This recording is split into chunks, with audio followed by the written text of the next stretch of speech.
Listo, ya escuché. Hay una compañera que dice que todavía no la deja entrar. Sí, está teniendo Sí, bastantes problemas la compañera fí- Zuleika. fíjense que aquí me debería de aparecer eso que están viendo, que es pues digamos la plataforma de Meet. Aquí me debería aparecer, aquí me aparecieron todas las solicitudes. Pero igual si me pueden compartir su correo electrónico, creo que le puedo mandar la invitación directa. Alguien que lo tenga lo podría escribir aquí en el chat, por favor. ¿Qué necesitan? El correo electrónico de la compañera que no puede entrar. Ah, a ver. Ah, ¿alguien sabe cómo se llama la compañera para buscarlo en el directorio, amigos? Blogs. Hagan paro, no me dejen en visto. La verdad no sé. No. Creo que No, no. ¿Cuál fue ¿Cuál la es su suya, nombre? pues? ¿No se Ana llama Laura. Ana? Ah, Ana no. Laura. A ver, ahorita la busco.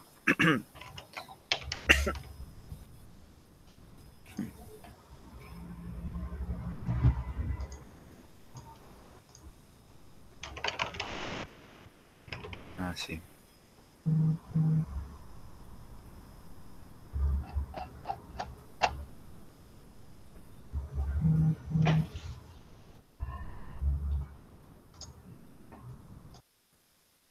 Ana Laura, ¿saben sus apellidos?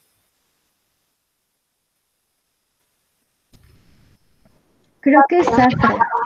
Ya escribí su correo, ahorita se lo mando.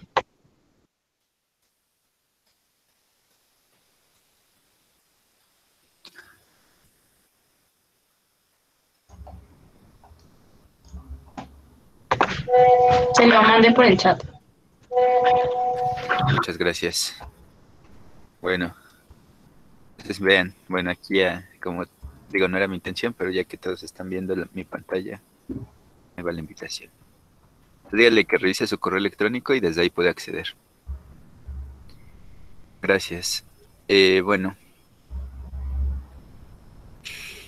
vamos a comenzar. Entonces, hoy vamos a hablar de qué son los electrolitos y bueno, y cuál es la relevancia bioquímica de todo lo que hemos estado viendo.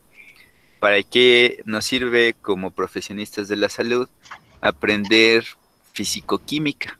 Que bueno, en realidad es bioquímica pues, pero el módulo uno, el mejor nombre es fisicoquímica porque en realidad es lo que aprendemos.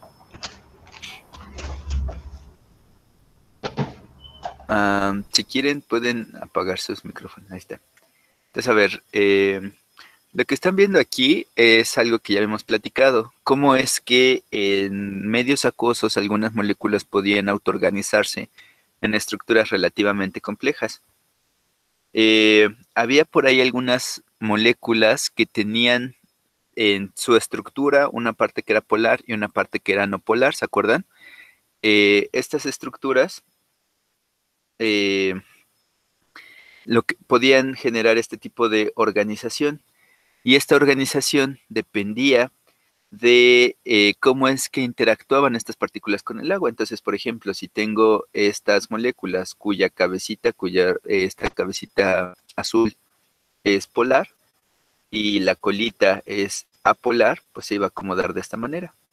O si tuviera dos patitas, por ejemplo, como el caso de los fosfolípidos o las moléculas que forman parte de las membranas biológicas, pues lo más común es que se formen dobles membranas, pero esto se forma de manera espontánea una vez que este tipo de moléculas está en contacto con el agua. O, por ejemplo, pues podríamos tener este tipo de vesículas, ¿no? Una vesícula no es más que una partícula que tiene una doble membrana y un interior acuoso, ¿no? Este en particular es un liposoma.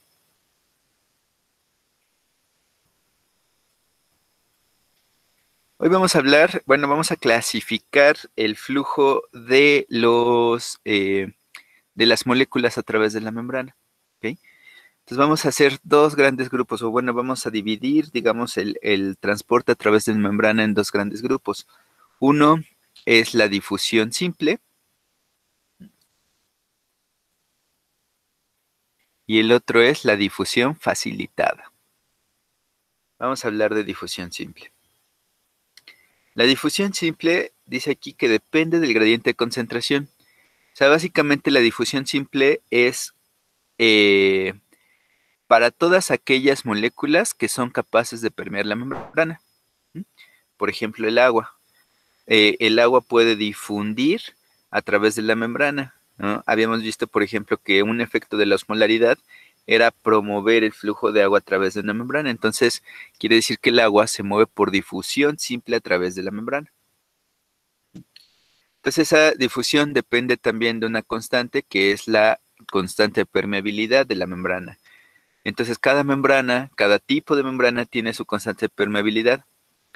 Para fines de bioquímica no nos interesan los valores numéricos de esa constante, ¿no? Porque solo trabajamos con un tipo de membranas que son las membranas biológicas. Entonces no tenemos con qué contrastar. Y bueno, y también depende del área de la superficie a través de la cual pueden atravesar estas moléculas. Entonces, por difusión simple, ya en alguna clase habíamos platicado que podían atravesar moléculas muy pequeñas, como era el caso de los gases.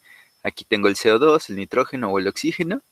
Fíjense que el etanol también puede atravesar porque a pesar de que tiene un grupo polar, decíamos que un grupo polar pues difícilmente atravesaría el medio hidrofóbico de la membrana, pero el etanol tiene una parte no polar también, es anfipática, tiene una parte polar, una parte no polar.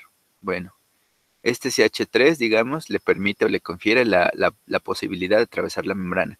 El agua, que es lo que hemos estado viendo, pues fluye fácilmente. Y habíamos visto que algunas moléculas muy grandes, como es el caso de la glucosa, pues no podían atravesar. Otro tipo de moléculas, aunque sean pequeñas, pero que tuvieran carga, no podrían atravesar, como era el caso de los iones. Y en los cálculos que hemos estado haciendo, pues ya vimos, ya salieron en los cálculos los cationes, los aniones. Aquí, por ejemplo, está el potasio, el magnesio, el calcio, el cloro, el carbonato y el fosfato. Bueno, ya habíamos platicado que este ejercicio se parece al ejercicio que habíamos hecho del osmómetro, en el que habíamos platicado que si dividíamos dos compartimentos a través de una membrana semipermeable, entonces se iba a buscar un equilibrio. Si, por ejemplo, los osmolitos, es decir, las partículas osmóticamente activas diluidas en este medio, no atraviesan la membrana, entonces lo que va a ocurrir es que va a haber un flujo de agua. Si esas partículas no pueden atravesar la membrana, lo que va a buscarse en el equilibrio para compensar la diferencia en concentraciones es compensar en volumen. Y ya sabemos que el agua va a ir de donde hay menos concentración a donde hay más concentración de osmolitos. En este caso, lo que nos están representando estas flechas no es el flujo de agua, es el flujo de en qué dirección se moverían los osmolitos si pudieran atravesar la membrana. Por ejemplo, si estas partículas naranjas pudieran atravesar libremente, lo harían de izquierda a derecha, es decir, de donde hay más concentración a donde hay menos concentración. Pero si los osmolitos no pueden atravesar la membrana, lo que va a ocurrir es que atraviese el agua en la otra dirección. ¿Eso queda claro? La idea es que al final, ya sea que compensen con volumen o que puedan atravesar las moléculas, se va a llegar a un estado de equilibrio. El equilibrio es el estado en el cual pues se supone que ya no va a haber diferencia en concentraciones en los dos lados de la membrana. ¿Okay? Fíjense que también podría ocurrir, y es algo que ya habíamos platicado implícitamente, que es que los osmolitos ya sabemos que no atraviesan la membrana, pero también sabemos que pueden tener cargas positivas o pueden tener cargas negativas. Entonces, si, por ejemplo, me quedara con la misma cantidad de osmolitos de un lado y del otro, eso sería el estado de equilibrio osmolar, pero a lo mejor podría ocurrir lo que está pasando en este diagrama. Tengo la misma carga de partículas, la misma cantidad de partículas cargadas de un lado y la misma cantidad de partículas cargadas del otro, pero de un lado tengo en su mayoría cargas negativas y del otro lado tengo en su mayoría cargas positivas. Entonces, aunque el número de partículas osmóticamente activas esté equilibrado, aquí hay una diferencia de potencial. Quiere decir, hay una diferencia dada no por el número de partículas, sino por la cantidad de cargas. ¿Okay? Así como ocurre en la osmolaridad, lo que va a tratar de ocurrir en el equilibrio es que se igualen las cargas de un lado y del otro de la membrana. Entonces, lo que esperaríamos, por ejemplo, de este diagrama, es que en el equilibrio las cargas negativas pasen al otro lado y algunas cargas positivas pasen de este lado, como lo marcan las flechas. Para que exista un equilibrio no solo en la cantidad de partículas, sino en la carga de las mismas. Muy bien. Entonces, todo este tipo de difusiones se puede calcular. Toda esa diferencia de potencial se puede calcular.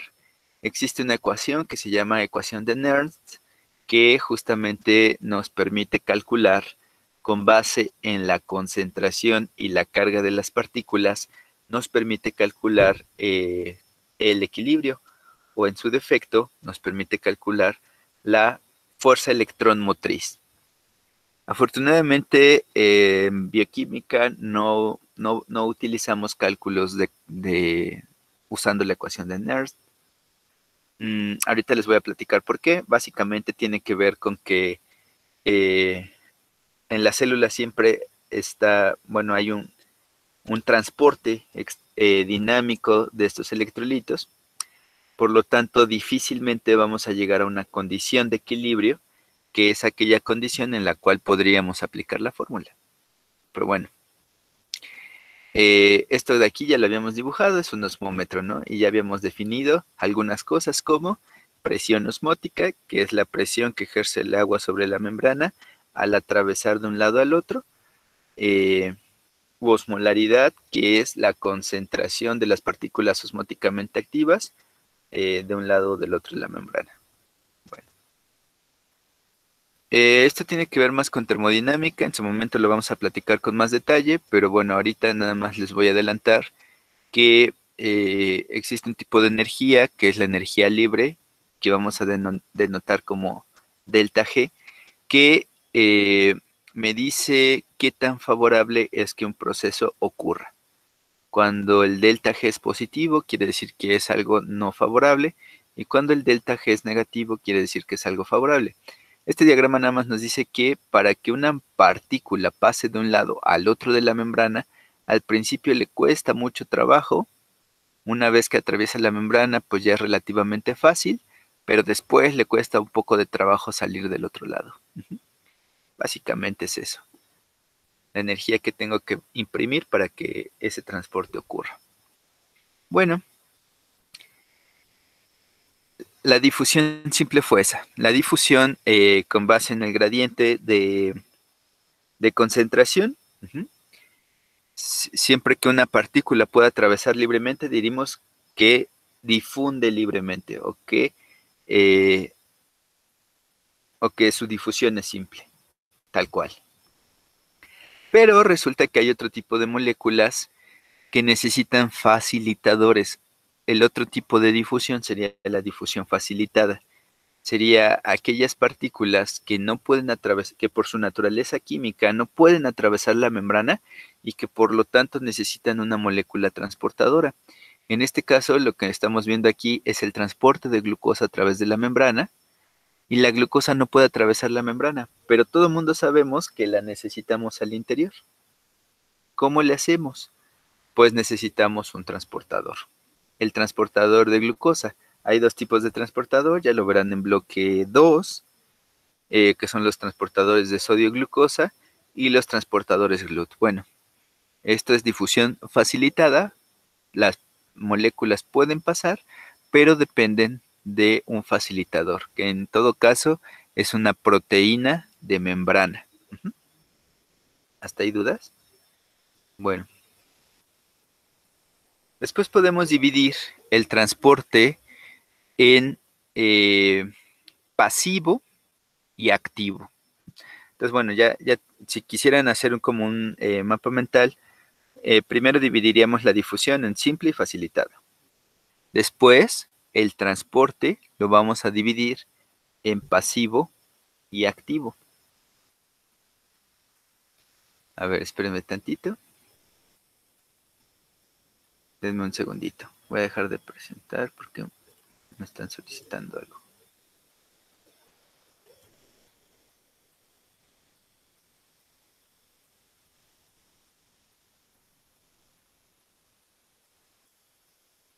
Ah.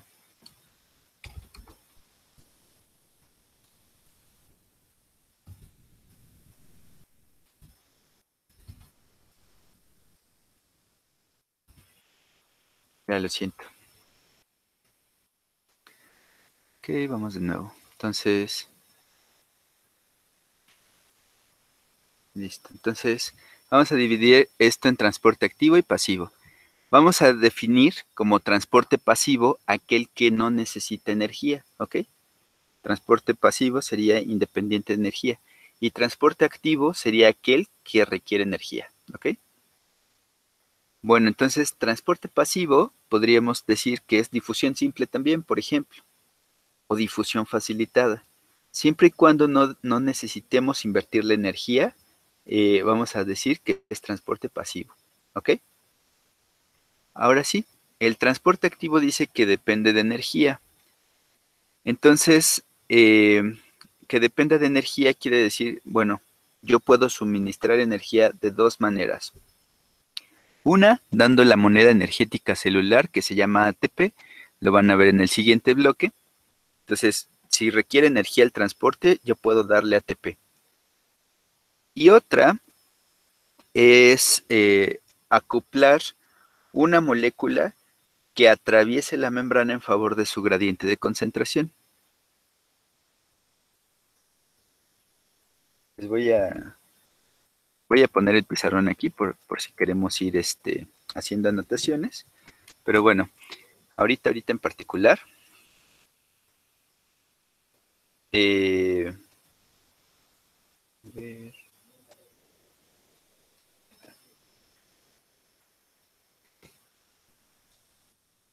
Ahorita en particular vamos a hacer un mapa mental y voy a regresar a la presentación. Entonces tengo transporte a través de membrana.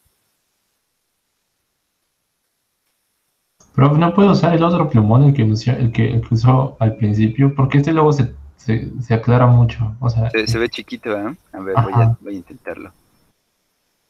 Y muy clarito. Voy a probar con varios. Por ejemplo, este. Este es más oscuro, ¿no? Sí, Se ve un poco sí, más. sí, un poco más. Creo que es este. ¿Así se ve bien? Bueno. Y es que el otro es demasiado gordito, miren. Ah, no. Creo que sí lo usaré. A ver, entonces, muy bien. Vamos a decir que puedo clasificarlo como difusión, quiere decir para todas las moléculas que pueden atravesar libremente. Y dijimos que había de dos tipos, difusión simple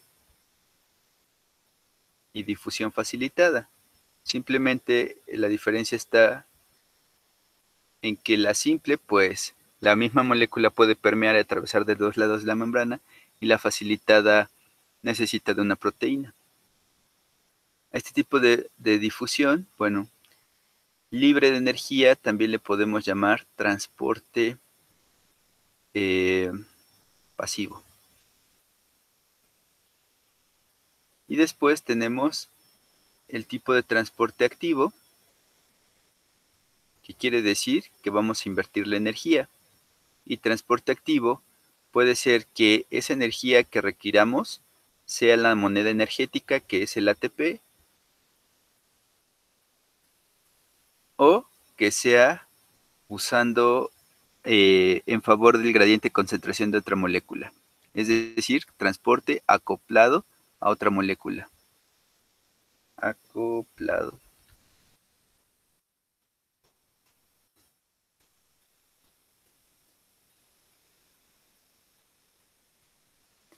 En este caso, cuando depende del ATP, vamos a decir que es transporte activo primario. Y cuando depende de otra molécula, vamos a decir que es transporte activo secundario. Creo que así quedará más claro. Ahora sí, en la presentación estábamos viendo el caso del transporte activo primario, es decir, transporte que requiere de energía y que esa energía viene del ATP. Entonces dice aquí, requiere de la hidrólisis de ATP y esa hidrólisis es a nivel de proteína de membrana, produciendo un cambio conformacional que resulta en el transporte de una molécula. Y nos ponen un ejemplo. El ejemplo es la bomba sodio-potasio. Es un transportador que hace pasar sodio y potasio en dos direcciones distintas y realiza la bomba, como se llama este transportador o esta proteína de membrana, realiza un cotransporte. Ahorita les voy a decir qué es esto de antiport. Transporta potasio al interior de la célula y transporta sodio al exterior. Aquí está el diagrama. Entonces vean, estamos hablando de una proteína de membrana, pero que además, o más bien cuya función además está acoplada al ATP, a la hidrólisis de ATP, es decir, necesita energía. Como necesita de energía es transporte activo y como necesita energía del ATP es transporte activo primario. Bueno, entonces lo que hace este transportador es que introduce al interior celular potasio, en particular 2 potasios, y exporta al exterior 3 sodios. Esa es la actividad de este transportador. Entonces, bueno, ¿cuáles van a ser las consecuencias de la función de este transportador? Por un lado, la hidrólisis de ATP, es decir, la célula va a estar gastando energía en hacer este transporte. Por otro lado, lo que va a ocurrir es que, fíjense, por cada 2 potasios que entran, salen 3 sodios. Entonces, de alguna manera, estoy reduciendo la cantidad de osmolitos al interior de la membrana, ¿cierto? Si yo metiera 3 y sacara 3, quedaría tablas, o sea, quedaría parejito, pero yo meto 2 y saco 3, entonces estoy perdiendo cantidad de osmolitos. Pero al mismo tiempo estoy perdiendo cantidad de cargas porque veo que pues el potasio tiene carga positiva igual que el sodio, pero nada más entran 2 por cada 3 que salen. Por lo tanto, las cargas al interior de las células se empiezan a polarizar.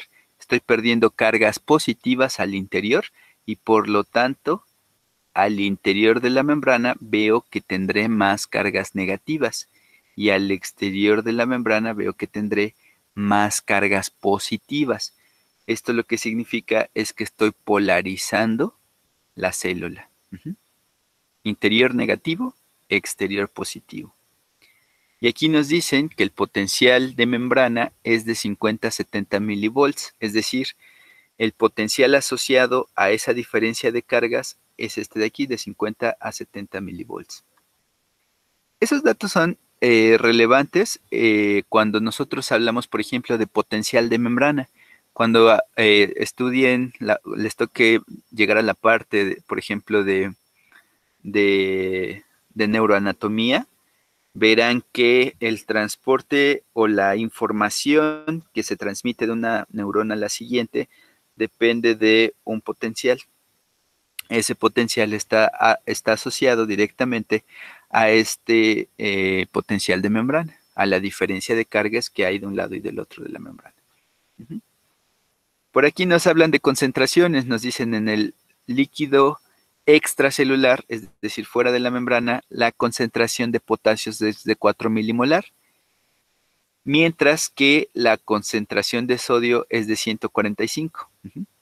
Es decir, si yo calculara o cuantificara cuántos son los cationes en el líquido extracelular, vería que de potasio hay bien poquito, porque el potasio debe estar dentro de las células, no fuera, y que de sodio hay un montón, porque el sodio, gracias a esta bomba, está afuera y no adentro. Caso contrario es al interior, en el citosol, veo que la cantidad de potasio es 140 milimolar, y la concentración de sodio es de 12 milimolar. Eso quiere decir, pues sí, dentro de la célula tengo poquito sodio y mucho potasio. Oiga, profe, ¿y cómo entró el sodio a la célula? O sea, cuando te hidratas o... Sí, así es. El sodio es resultado de muchas reacciones químicas en el metabolismo, pero también puede atravesar. Una de las maneras en las que entra el sodio es con difusión facilitada, por ejemplo, asociada a algunos transportes, a algunos transportadores de membrana. Ya lo verán en bloque 2, pero por ejemplo, el transporte de glucosa en algunas ocasiones depende del transporte de sodio. Entonces entra la glucosa a la célula, pero en consecuencia entra el sodio también. Entonces siempre hay una cantidad pequeña, pero constante de sodio al interior. Después tenemos el transporte activo secundario, que como mencioné, es transporte acoplado. Lo que necesito para el transporte activo secundario es energía, porque es transporte activo, pero esa energía ahora va a depender de acoplar el transporte de otra molécula distinta. Aquí en este ejemplo nos ponen a la lactosa. Este es el transportador de lactosa. Entonces la lactosa pues es un sacárido, es un carbohidrato. La lactosa va a entrar a la célula, pero para entrar necesita hacer entrar también los protones. Es decir, lo que necesita la célula al interior es lactosa, no protones. Pero para que la lactosa pueda entrar, este transportador deja entrar a los protones, porque los protones sí entrarían en favor de su gradiente de concentración. Y esa energía, digamos, favorable de dejar pasar los protones, se acopla a la energía desfavorable de dejar pasar la lactosa. Es algo así. Acoplo el transporte de una molécula que no es favorable con el transporte de una molécula que sí es favorable. Ok. Aquí, bueno, hablan de transporte activo. En transporte activo, ¿cómo sé que es transporte activo? Porque veo que se está hidrolizando ATP. Si veo una flechita o alguna reacción química donde participe el ATP y se libere ADP, adenosín trifosfato, y se libere el adenosín difosfato, puedo estar seguro que se está hidrolizando el ATP y por lo tanto que esa energía se está usando en otro proceso. En este caso, esa energía se está usando en el proceso de sacar a X, ¿ya vieron? Están sacando a X. Si X pudiera atravesar según su gradiente de concentraciones, lo que haría es ir de donde está más concentrada a donde está menos concentrada, es decir, a entrar. Pero lo que está haciendo la célula es sacarlo. De alguna manera eso no es favorable. Ahí entra alguien. De alguna manera eso no es favorable, por lo tanto se está usando el ATP. Ahora fíjense aquí, en este diagrama de aquí están el transporte activo primario, que sería cuando uso ATP, el de X, y el transporte activo secundario. El transporte activo secundario, que es lo que les decía, el transporte acoplado. Fíjense, aquí S está más concentrado adentro que afuera, ¿cierto? Si ese pudiera atravesar la membrana, ¿de dónde a dónde iría? De adentro para afuera. De dentro hacia afuera. Exactamente, de adentro hacia afuera. Pero vemos que lo que está ocurriendo es que va de afuera hacia adentro. ¿Por qué? Bueno, de entrada sé que ese transporte no es favorable, por lo tanto necesita energía, por lo tanto es transporte activo. Pero esa energía ahora veo que no fue dada por el ATP. Esa energía está conferida porque este mismo transportador permitió que entrara X. X, están de acuerdo que en favor de su gradiente de concentración iría de afuera hacia adentro. Entonces, el transporte de X hacia adentro es favorable y el transporte de S hacia adentro es desfavorable. Lo que hace este transportador es acoplar un favorable con un desfavorable para que ocurra. ¿Ok? ¿Eso Y queda en ese claro? caso sí se utiliza energía o al ya tener como... ¿sí se usa energía? Sí se usa energía, pero esa energía es es conferida por el transporte de X. Ah, ok. Ajá. O sea, estoy dejando que pase X para que pase S. A mí lo que me importa es que pase S, pero bueno, para que eso ocurra, pues dejo que pase X. Pero como X no me interesa en la célula, pues eventualmente lo tengo que sacar. Entonces existe este otro transportador que usa ATP. Ajá. Ah, ya. Entonces, sí usa energía, pero no es del ATP directamente, sino es energía asociada a una molécula distinta. Es transporte acoplado. ¿Eso quedó claro? Bueno. Y finalmente voy a hablar de los tipos de acarreadores. Entonces, vamos a dividir a las proteínas o la función de las proteínas acarreadoras o transportadoras según cómo sea el transporte. Entonces, podemos hablar de uniporte o uniport. Lo van a ver indistintamente escrito, así como uniport, simport, antiport. Pero vean que aquí dice uniporter, simporter, antiporter. Nada más acuérdense del prefijo, digamos, y con eso. Uniport dice, transporta una sola sustancia, entonces una proteína transportadora uniport solamente va a transportar una cosa de un lado al otro. Simport, transporta dos sustancias en la misma dirección. Entonces un simport toma una y toma otra y las pasa hacia el otro lado de la membrana. Como el transportador de lactosa que metía la lactosa y el protón hacia el mismo lado. Y el antiport lo que hace es transportar dos sustancias pero en direcciones opuestas. Una va a entrar y otra va a salir. Ajá. Como la bomba sodio-potasio, que metía dos potasios y sacaba tres sodios. Entonces eso nada más no es en función de su energía, sino en función de la estequiometría, es decir, cuántas moléculas está pasando y en qué dirección.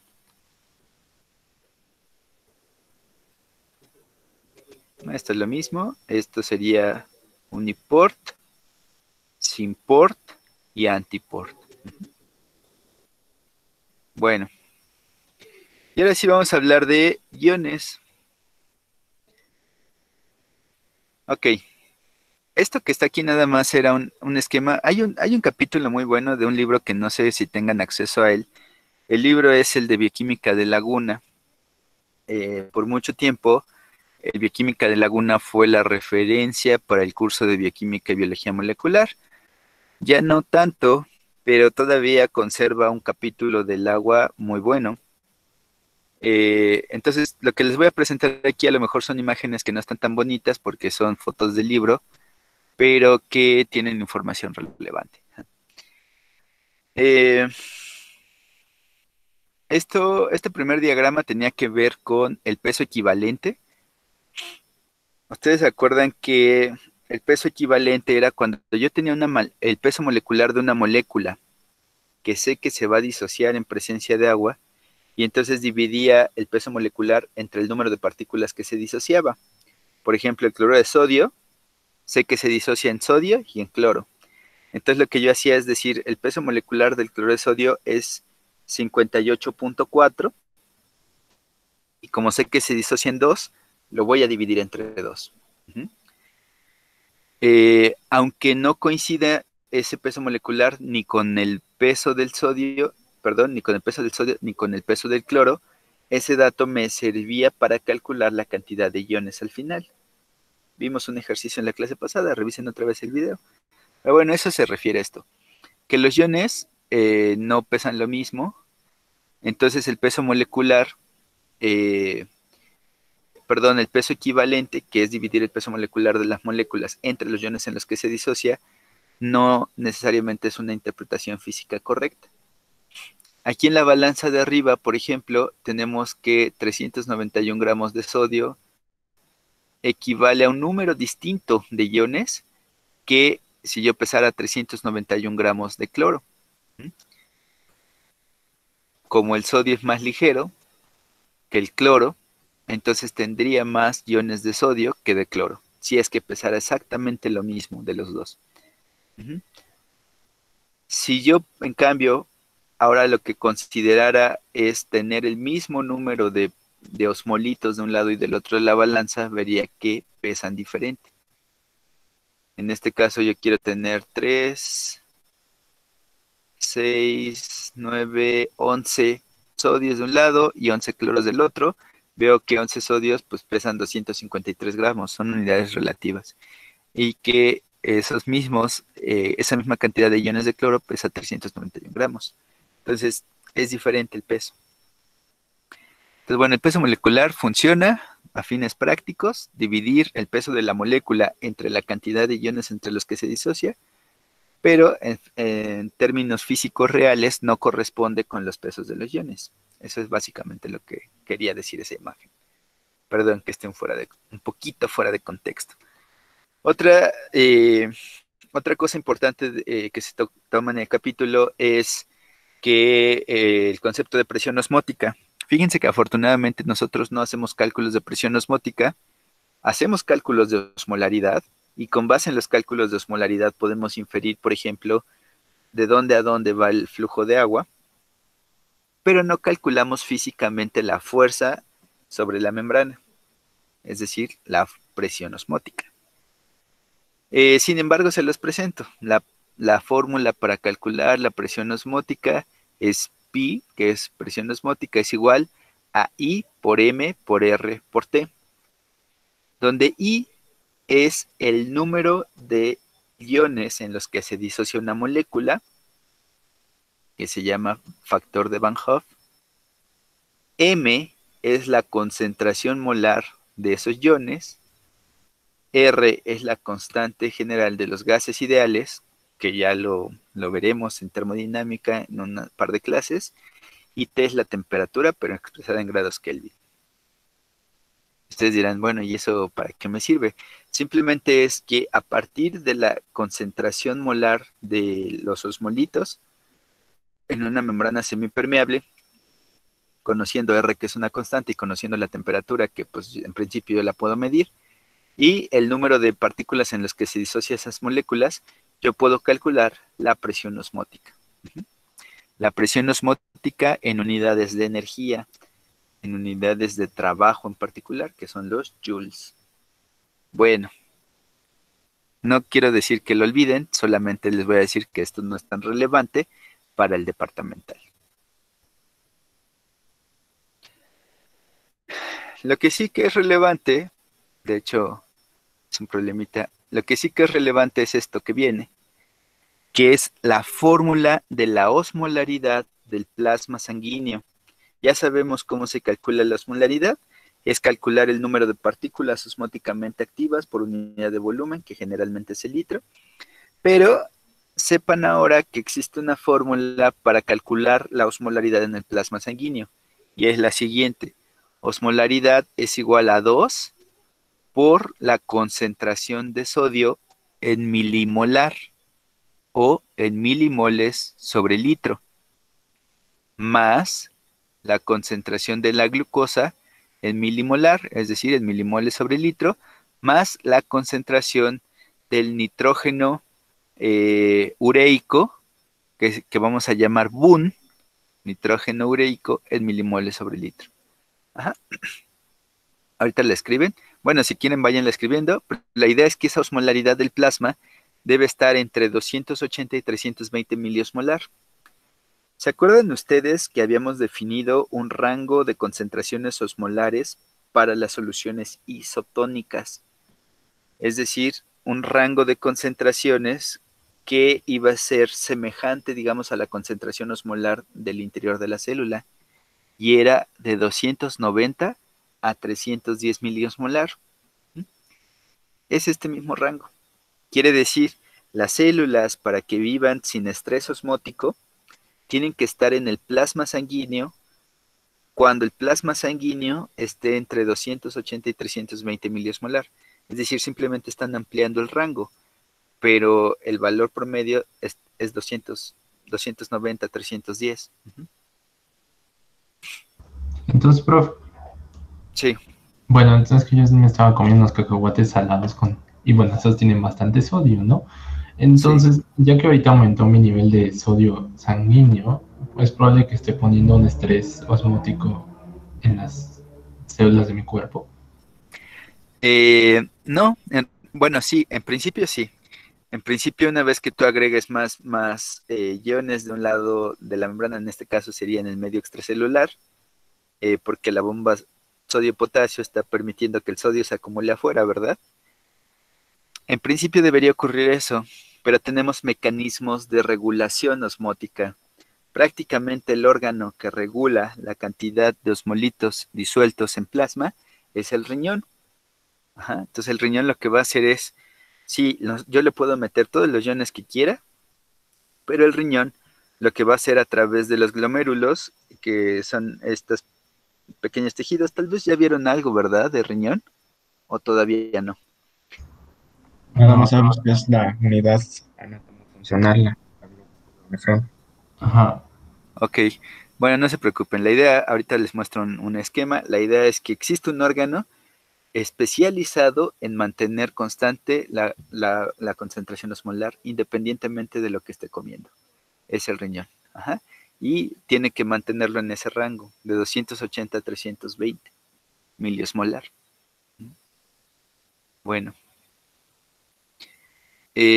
¿Cómo lo calculo? Fíjense, bueno, esta es la fórmula general. Si yo calculo las concentraciones que deberían ser las ideales de sodio, de glucosa y de urea, debería de darme en este rango. Cuando yo calculo la osmolaridad, cuando yo le pido a un paciente que se haga una química sanguínea, por ejemplo, con esos datos yo puedo calcular la osmolaridad. Sabría cuál es la concentración, por ejemplo, de sodio en plasma y sé que la tengo que multiplicar por 2. Sabría cuál es la concentración de glucosa, pero ojo, los químicos clínicos, los de diagnóstico, es decir, el laboratorio clínico, no me va a dar la concentración de glucosa en milimolar, aunque debería y no sé por qué no se hace. Me la va a dar en miligramos por decilitro. Entonces, yo tengo que hacer una corrección. Si me dan la concentración de glucosa en miligramos por decilitro, la tengo que dividir entre 18 para que me salga la concentración milimolar. Y la concentración de nitrógeno ureico me la van a dar también en miligramos por decilitro. Entonces, yo la tengo que dividir entre 2.8 para que me salga la concentración milimolar. Doc, una pregunta. Sí. En el BUN, cuando se tiene se tiene que dividir en 2.8 siempre, o bueno, es que leí en un libro que también se puede dividir entre 6, pero no sé muy bien. Sí, si lo que te dan es BUN, es decir, el nitrógeno ureico es entre 2.8, que corresponde, es el factor de conversión que corresponde a 2 nitrógenos de la urea.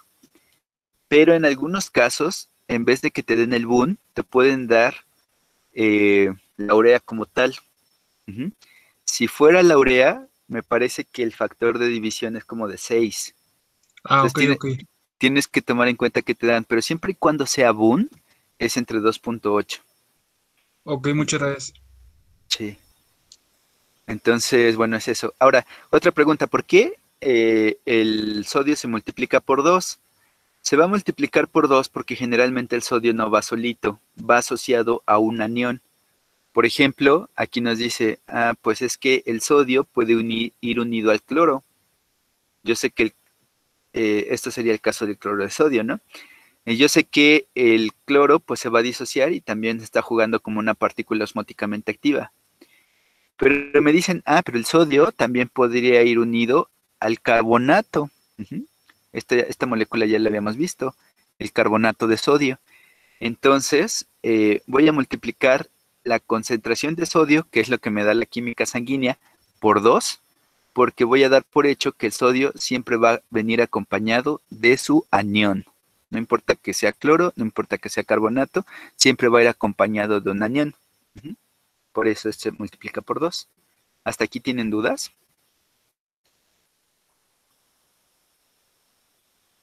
Bueno, entonces, esta fórmula sí la tienen que memorizar.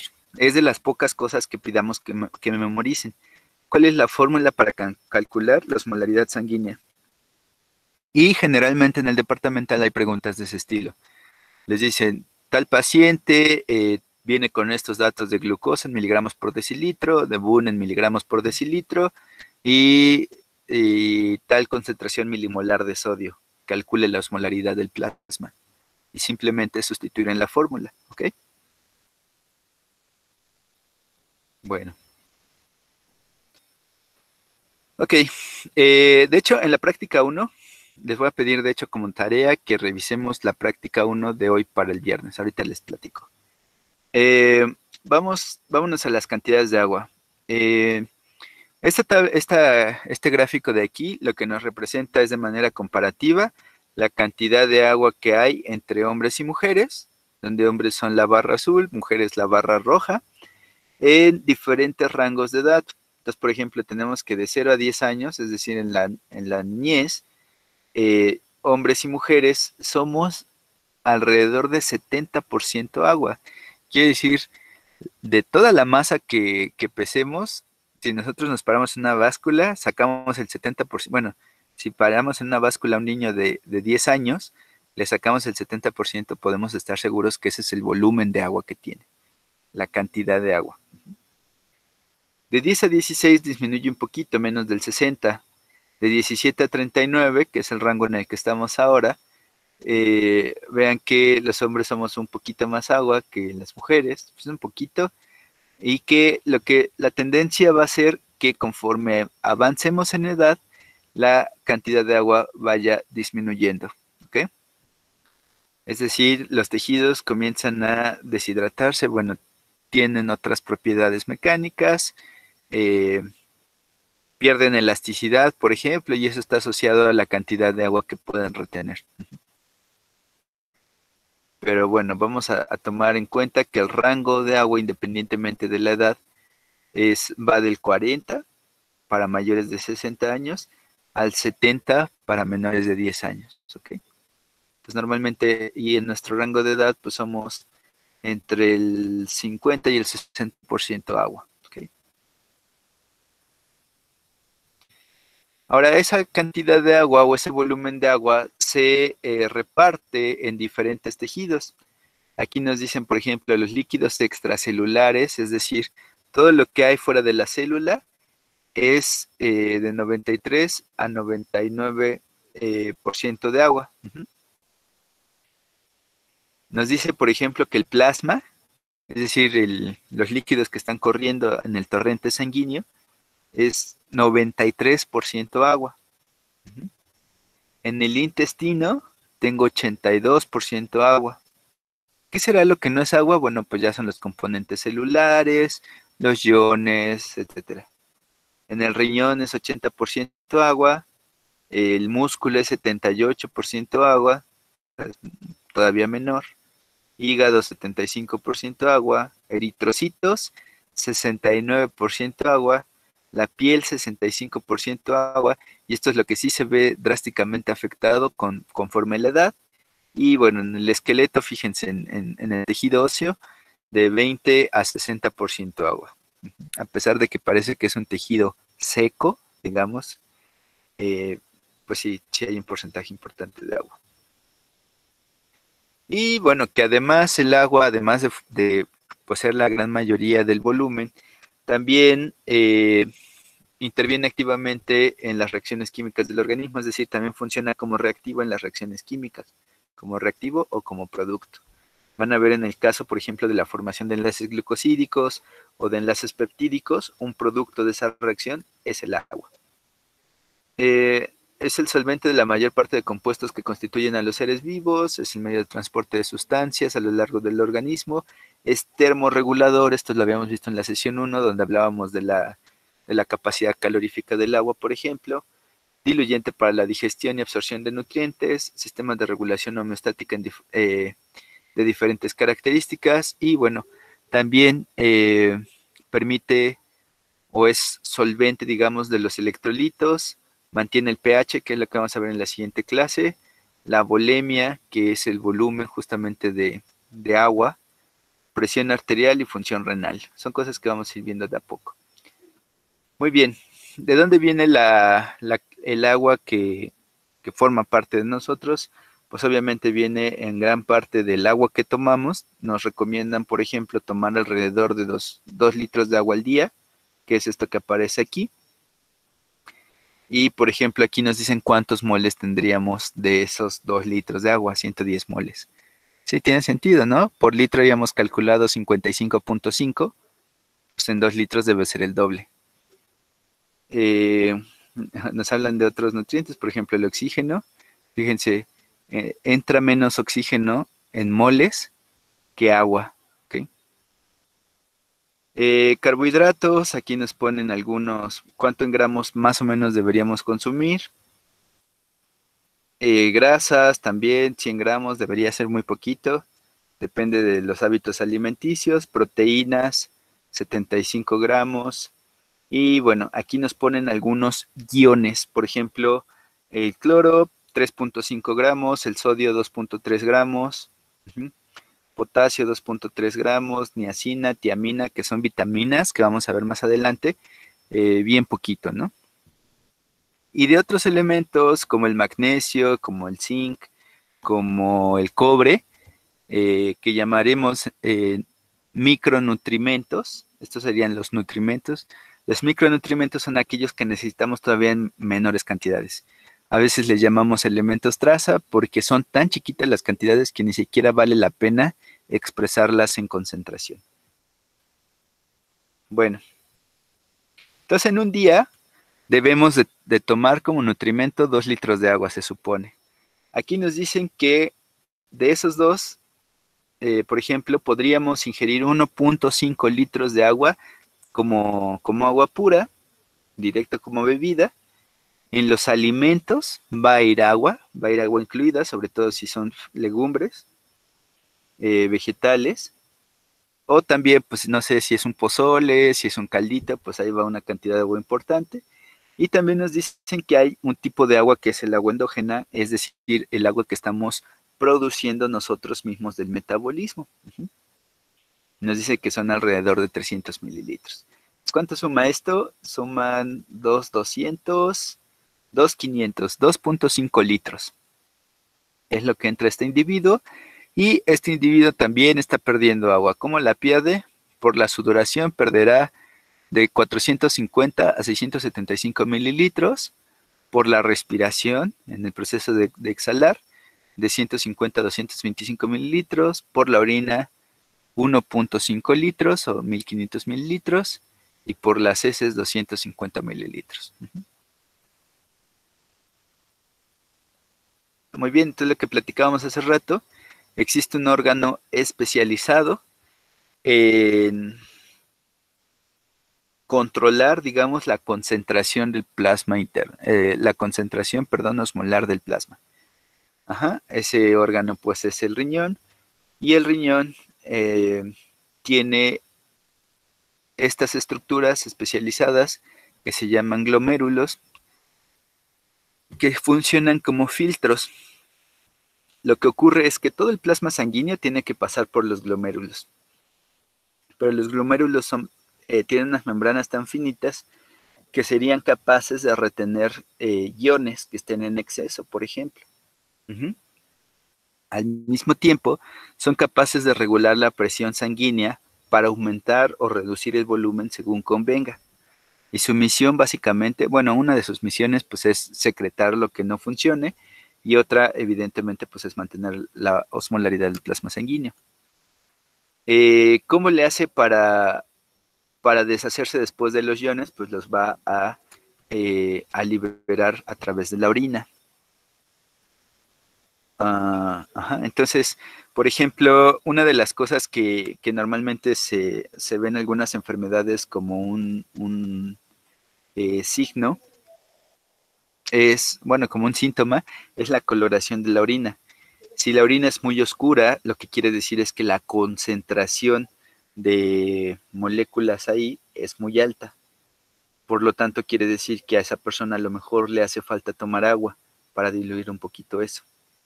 Cuando nosotros no tomamos agua en cuadros de deshidratación grave, la orina, si es que sale, es muy oscura, ¿no? Si la orina es muy clarita, quiere decir que a lo mejor pues se están hiperhidratando, que a lo mejor tiene una cantidad de agua mayor a la que a lo mejor sería necesaria.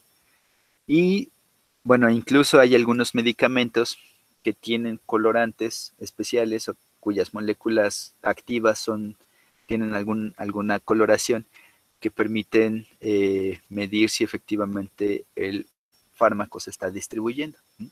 Entonces pintan la orina de algún color. Bueno. El agua, ¿cómo se reparte? Ya haciendo un zoom, digamos, a los tejidos. El 35.5% nos dicen que es agua intracelular. Fíjense, aquí ya estoy en tejido, ¿no? ¿Qué es intracelular? O sea, dentro de la membrana plasmática. Todo el agua que está aquí en el citoplasma o en el citosol es el agua intracelular. Fuera de la célula tengo que puede ser líquido intersticial, es decir, líquido en el intersticio, es el 17%. ¿Qué es el intersticio? Sería todo el espacio que hay entre una célula y otra, es decir, entre membranas externas. Entonces esto por aquí sería el intersticio. Yo aquí tuviera, véanlo aquí tengo dos células, ¿no? Entonces todo el espacio que está aquí entre esas células sería el intersticio. Y eso es el 17% del volumen. También tengo líquido intravascular. Bueno, eso ya está asociado, digamos, a los vasos sanguíneos. Líquido linfático, por ejemplo, que ya están los órganos linfáticos, etc. Entonces, bueno, ¿qué quiere decir esto? Que la gran mayoría del agua en mis tejidos está dentro de la célula. La gran mayoría del agua, bueno, es el 35, pero al final pues es la mayoría, está dentro de la célula. Bueno. Por aquí también nos hablan de, esto es un ejercicio que ya habíamos hecho, simplemente nos dicen que a veces de un lado y del otro de la membrana pues tenemos diferentes concentraciones de osmolitos y que por lo tanto eso va a promover un flujo neto de agua. Aquí nos dicen, por ejemplo, en este caso, tengo de un lado sacarosa, 0.5 molar, y urea, 0.5 molar, y del otro lado tengo sacarosa 1 molar. Todas son moléculas osmóticamente activas y están en equilibrio. ¿Por qué? Pues porque de un lado tengo 0.5 molar y 0.5 molar más 1.5 molar es 1 molar. Del otro lado tengo 1 molar, entonces aquí quedan parejos. Aquí nos dicen en este otro ejemplo, tienes de un lado 0.5 molar de sacarosa, 0.5 molar de urea, y del otro lado 0.5 molar de sacarosa. Entonces el flujo de agua va a ir de compartimento B a compartimento A. Eso ya habíamos visto ejemplos de esto. La idea es que al final, pues en la célula lo que le conviene es que el líquido, en el plasma, las molaridades estén en ese rango que ya conocemos, de 280 a 310, para que el flujo de agua neto sea equilibrado. Bueno. Y por aquí vienen las tablas que nos dicen cuáles son los principales iones asociados, digamos, al que están jugando en la osmolaridad. Entonces, por ejemplo, nos dicen en el plasma, tengo mis dos barras, cationes y aniones. De hecho, es la misma barra que aquí. Digo, es la misma gráfica de aquí. Se llaman diagramas de Gamble. Pero a ver, les explico aquí con este y luego vamos al otro. Entonces, en el plasma, tengo como partículas osmolares cationes y aniones. Los cationes en el plasma principalmente van a ser sodio. ¿Por qué? Por la bomba sodio-potasio. ¿Se acuerdan que estaba sacando sodio y metiendo potasio a la célula? Como la bomba sodio-potasio está sacando sodio, entonces el principal catión extracelular, o es decir, en el plasma, va a ser sodio. El principal anión extracelular, es decir, fuera de la célula, va a ser cloro. Es probable que en el departamental aparezcan preguntas de ese estilo. ¿Cuál es el principal catión o cuál es el principal anión extracelular o en el plasma?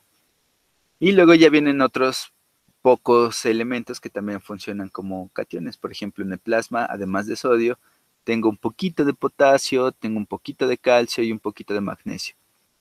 Y aniones, además del cloro, en el plasma tengo el fosfato, el carbonato, el sulfato, proteínas o ácidos orgánicos. Entonces recuerden, bueno, nada más un paréntesis, estas moléculas que están funcionando como aniones son aniones poliatómicos, es decir, son iones formados por un conjunto de átomos. No es un solo átomo como el cloro, sino son un conjunto de átomos.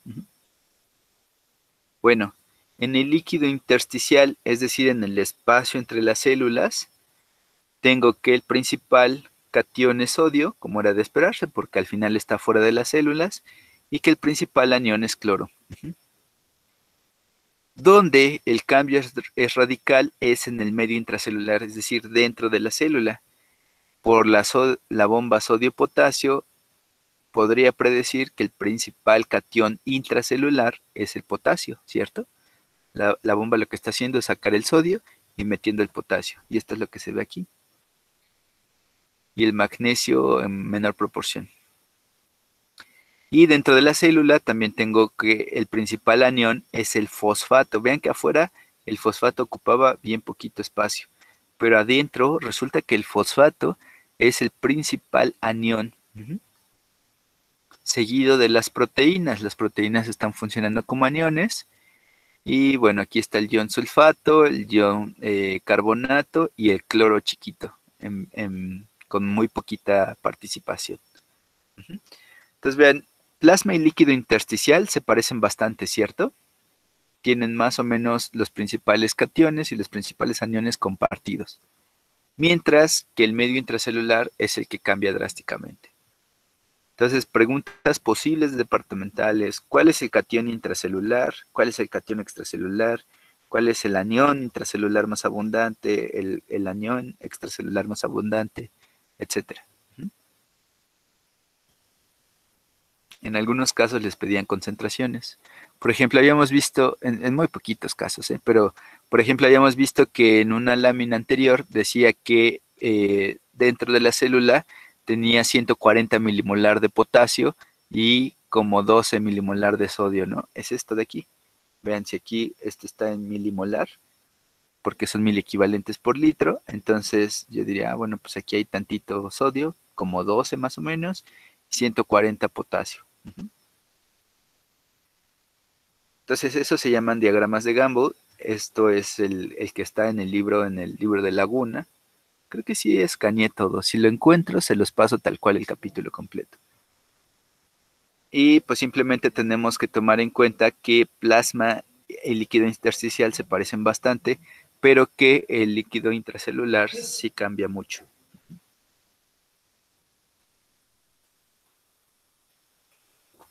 En el suero. Aquí hablan ya de las concentraciones. Entonces, el suero, ¿qué sería?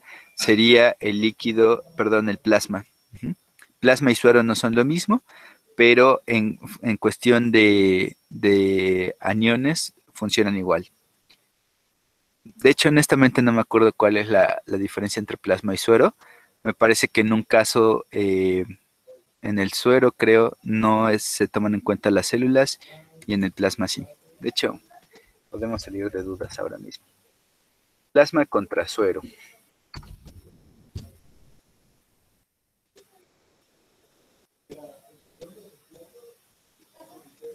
Ok, el plasma conserva el fibrinógeno,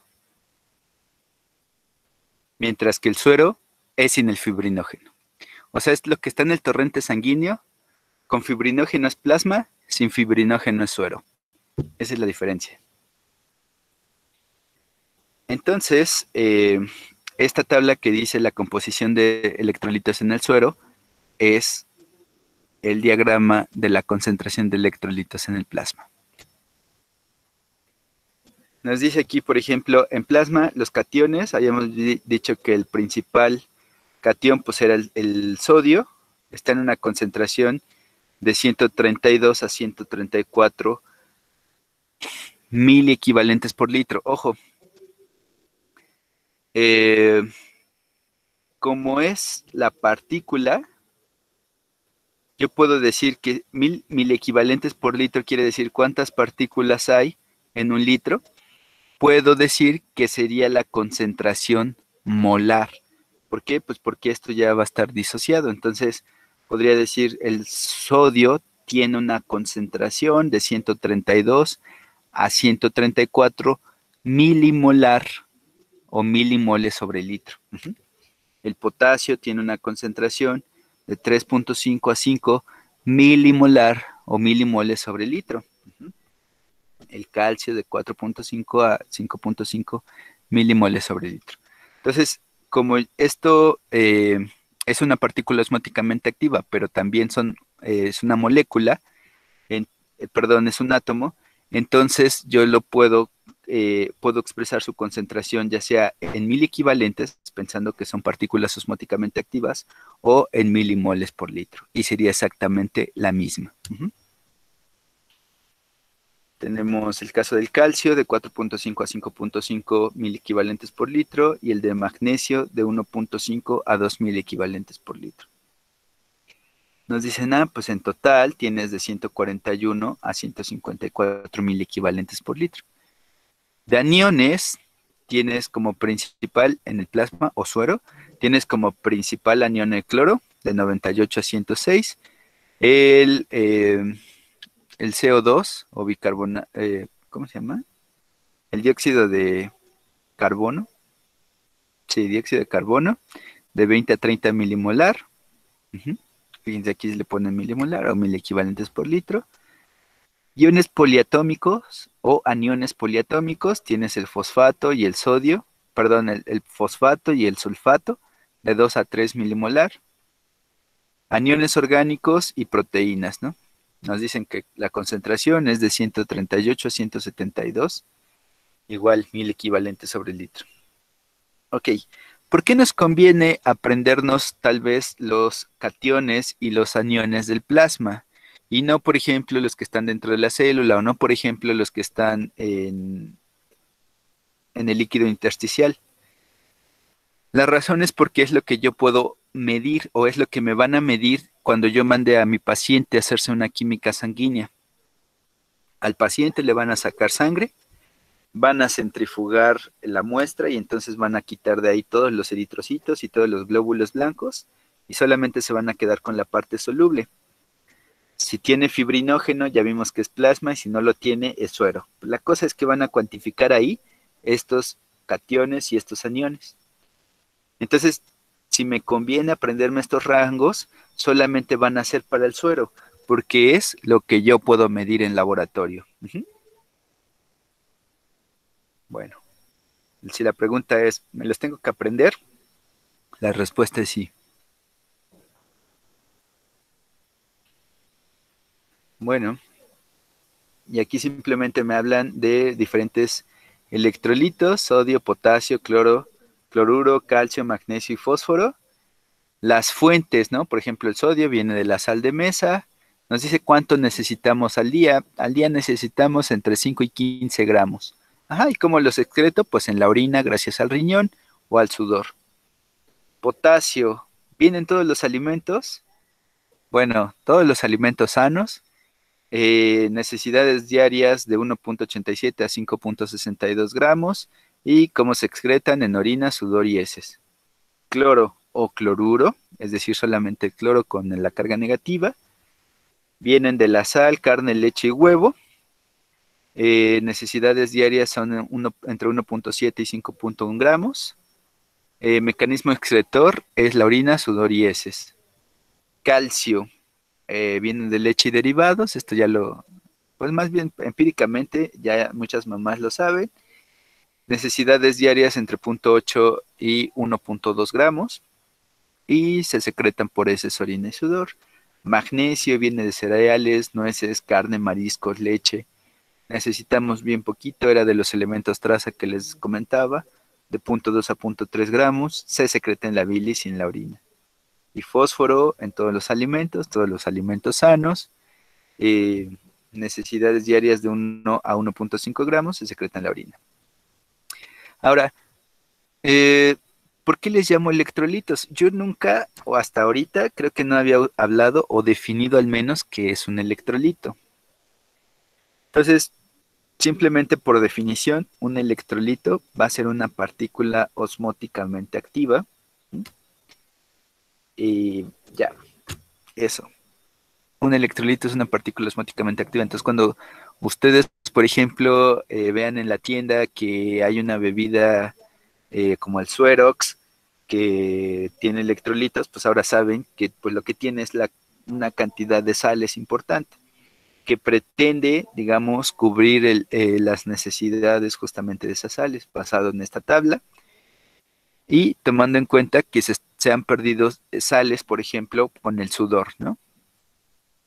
¿Cómo yo pierdo los electrolitos o cómo puedo perder los electrolitos? Aquí, por ejemplo, con el sudor, cuando hacemos ejercicio intenso y sudamos demasiado, estamos perdiendo más electrolitos de los que deberíamos de perder normalmente y entonces necesitamos hidratarnos. Pero hidratarnos no solo con agua, sino con alguna solución que como los electrolitos que venden en las farmacias, pues tengan estas sales para compensar esa deficiencia. ¿Ok?